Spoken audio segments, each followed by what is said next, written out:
নবী রসুলগণ আদম আলাইহিস সালাম, নূহ আলাইহিস সালাম, ইব্রাহিম আলাইহিস সালাম থেকে শুরু করে শেষ নবী মুহাম্মদ রাসূলুল্লাহ সাল্লাল্লাহু আলাইহি ওয়াসাল্লাম পর্যন্ত যত নবী রসুলগণ এসেছেন তারা হচ্ছেন সবচাইতে শ্রেষ্ঠ মানুষ।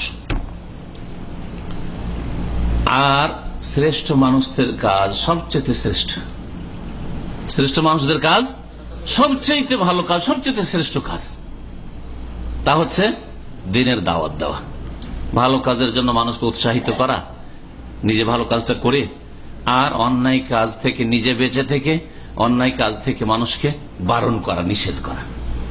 ভালো মানুষ, সবচেয়ে ভালো মানুষদের কাজ হচ্ছে, পেশা হচ্ছে সবচেয়ে ভালো পেশা। ভালো করে শুনে রাখেন, সবচেয়ে ভালো মানুষদের পেশা হচ্ছে, সবচাইতে ভালো মানুষদের পেশা হচ্ছে সবচেয়ে ভালো, সেটা হচ্ছে আল্লাহর দ্বীনের দাওয়াত দেওয়া। এই জন্য আল্লাহ রাব্বুল আলামিন সূরা ফুসসিলাত হামিম সাজদার আয়াত নম্বর 33 ইরশাদ করেছেন, ওমান আহসানু কাওলান মিম্মান দা ইলাল্লাহ। ওদের চাইতে ভালো কথা আর কার হইতে পারে? মানে সবচেয়ে ভালো কথা কার, এই কথা বলছেন। সবচেয়ে ভালো কথা কার? আল্লাহ বলছেন দা ইলাল্লাহ, যারা আল্লাহর দিকে ডাকে, যারা আল্লাহর দিকে ডাকে, কোরআনে কারীমের দিকে ডাকে, রাসূলের হাদিসের দিকে ডাকে, মানুষকে শিরক ছেড়ে তাওহীদের দিকে, আল্লাহর একত্বের দিকে ডাকে, বিদআত ছেড়ে দিয়ে, কুসংস্কার ছেড়ে দিয়ে নবীর সুন্নত আদর্শের তরিকার দিকে ডাকে, এদের চাইতে যারা অসৎ কাজ ছেড়ে দিয়ে সৎ কাজের দিকে ডাকে, চরিত্রহীনতা থেকে চরিত্র গঠনের দিকে ডাকে, ওদের চাইতে ভালো কথা আর পৃথিবীতে কারো হতে পারে না। ওমান আহসানু কাওলাম মিম্মান দা ইলাল্লাহ। তাহলে সবচাইতে ভালো মানুষ যারা, তাদের কাজও হচ্ছে সবচাইতে ভালো। এই কথাও প্রমাণ করি এই আয়াত, ওমান আহসানু কাওলাম মিম্মান দা ইলাল্লাহ। এই কাজ শুরু করেছেন আম্বিয়া রসুলগণ। নবী রসুলগণের সিলসিলা শেষ হয়েছে কোন নবীর মাধ্যমে? শেষ নবী খাতামুন নবীন সৈয়দুল মুরসালিন মুহাম্মদুর রাসূলুল্লাহ সাল্লাল্লাহু আলাইহি ওয়াসাল্লামের মাধ্যমে। তারপরে কোন নবী আসবে? হ্যাঁ, কোন নবী আসবে না। কেউ যদি নবুয়তের দাবি করে যে আমি নবী হয়েছি, তাহলে সে হচ্ছে দাজ্জাল মিথ্যুক। হ্যাঁ, দাজ্জাল মালাউন, অভিশপ্ত সে। আল্লাহ পাক সূরা আহজাব বলে দিয়েছেন খাতামুন নবীন হচ্ছেন মুহাম্মদ সাল্লাল্লাহু আলাইহি ওয়াসাল্লাম। তো আম্বিয়া রাসূলগণের পরে এই কাজ চলতে থাকবে না বন্ধ হয়ে যাবে?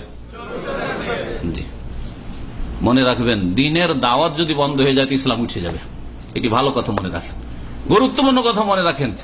যেই দেশে যত বেশি ইসলামের দাওয়াতের কাজ হচ্ছে সেই দেশে ইসলামের অবস্থা তত ভালো। আর যেই দেশে ইসলামের দাওয়াতকে যত ঠান্ডা করে দেওয়া হয়েছে, মেরে দেওয়া হয়েছে, সেই দেশে মুসলিমদের ইসলামের অবস্থা আরো দুর্গত। জি, এজন্য মনে রাখবেন, যদি ইসলামের দাওয়াত বন্ধ করে দেওয়া হয় কোন সমাজে, সেখানে ইসলাম টিকবে না, ইসলাম টিকবে না। এই জন্য ইসলামের দাওয়াত আম্বিয়া রসুলগণ দিয়ে গেছেন, সংস্কার করেছেন, ইসলার কাজ করেছেন, আমর বিল মারুফ করেছেন, ভালো কাজের উপদেশ দিয়েছেন, অন্যায় কাজে বাধা দিয়েছেন। এই দায়িত্ব আম্বিয়া রসুলগণের পরে বিশেষভাবে হচ্ছে যাদের কি আল্লাহ পাক ইসলামের জ্ঞান দান করেছেন, তাদের বিশেষভাবে বললাম। কিন্তু আমভাবে, সাধারণভাবে প্রত্যেক মুসলিমের দায়িত্ব হচ্ছে যে যতটা জানে পাশের লোকদেরকে পৌঁছাতে হবে। এই জন্য কোরআনে কারীমে দুটি আয়াত রয়েছে এই মর্মে। সূরা আলে ইমরানে এক আয়াতে বলা হয়েছে কুনতুম খায়রা উম্মাতিন, তোমরা হচ্ছে সবচেয়ে শ্রেষ্ঠ জাতি।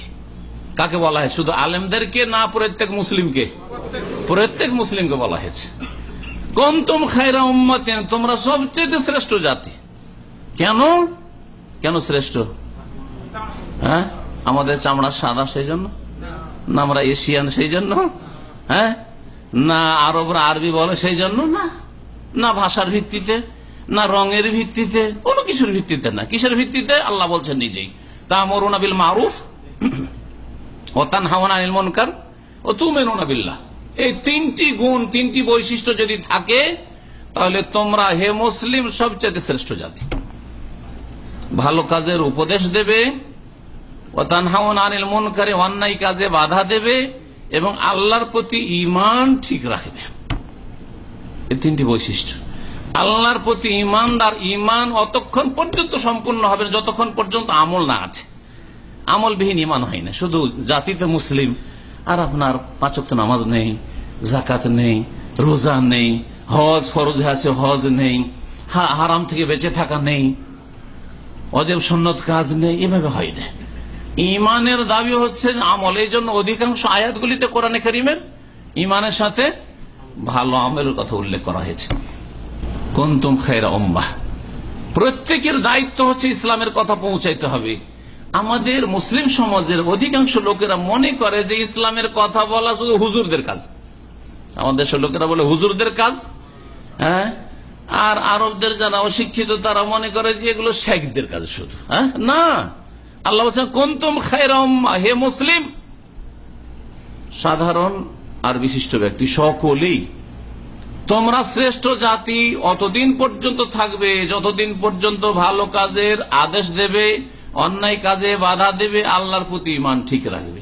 এই 3টি গুণ যদি না থাকে তাহলে তোমাদের দশা ওই রকমই হবে যেমন বনি ইসরাইল ইহুদিদের দশা হয়েছে। ইহুদিদেরকে কোরআনের ভাষায়, কোরআনে আছে, এমন না যে ইহুদিদের কিতাব আছে, কোরআনের একাধিক আয়াতে আছে যে বনি ইসরাইলকে আল্লাহ ফাদ্দালনাহুম আলাল আলামিন, ওদেরকে বিশ্বজাহানের ওপর ফজিলত দান করেছিলাম, শ্রেষ্ঠত্ব দান করে সম্মানিত করেছিলাম। শেষ উম্মত আসার আগে সবচেয়ে সম্মানিত জাতি ছিল বনি ইসরাইলরা।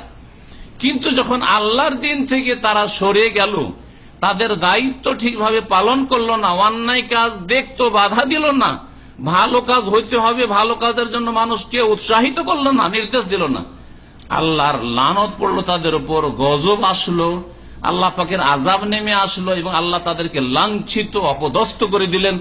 দরিবাত আলাইহিম যিল্লাতু আইনামা সুকিফু, আল্লাহ বলছেন এই ইহুদিদের সম্পর্কে, যেখানেই থাক না কেন তাদের উপর লাঞ্ছনা চাপিয়ে দেওয়া হয়েছে। আল্লাহ বলছেন যেই জাতিকে আল্লাহ বলছেন সবচেয়ে শ্রেষ্ঠ করেছিলাম, সেই জাতির উপর লাঞ্ছনা আল্লাহ চাপিয়ে দিয়েছেন। কি জন্য?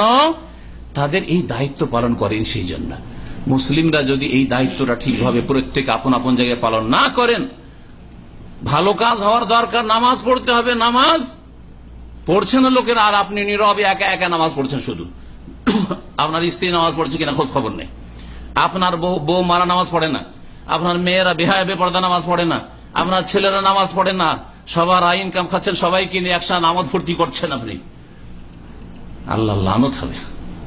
জি হ্যাঁ, আল্লাহ লাঞ্ছিত অপদস্থ করে দেবেন, শ্রেষ্ঠত্ব আর থাকবে না।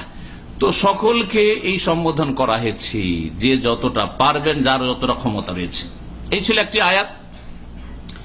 আর একটি আয়াত হচ্ছে আল্লাহ বলছেন ওয়ালতাকুম মিনকুম, কাছাকাছি আয়াতগুলি সূরা আলে ইমরানে, ওয়ালতাকুম মিনকুম উম্মাহ, হে মুসলিমরা তোমাদের মাঝে বিশেষ করে একটি গোষ্ঠী, একটি দল অবশ্যই হইতে হবে,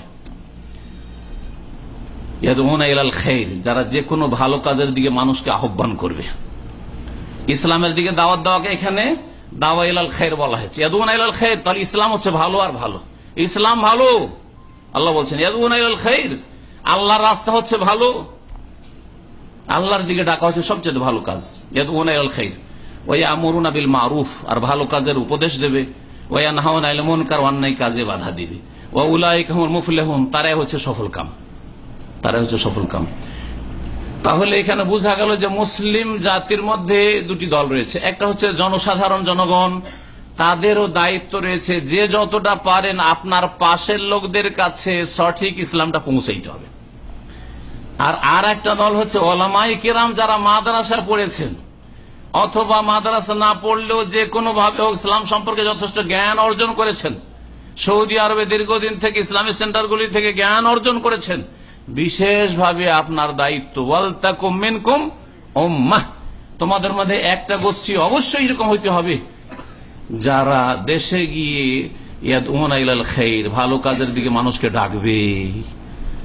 আর এমন নয় যে ভালো কাজের নামে সন্ত্রাস ঘটাবে, হ্যাঁ, খুন করবে, মুসলিমকে খুন করাকে, মুসলিম খুন করাকে জিহাদ মনে করবে না, এটা কোনো ভালো মুসলিম করতে পারে না।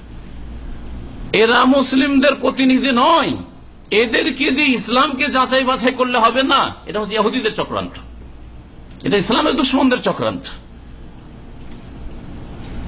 আল্লাহ পাক রব্বুল আলামিন তাহলে এই দায়িত্ব আমাদের প্রত্যেককে দিয়েছেন বলছিলাম।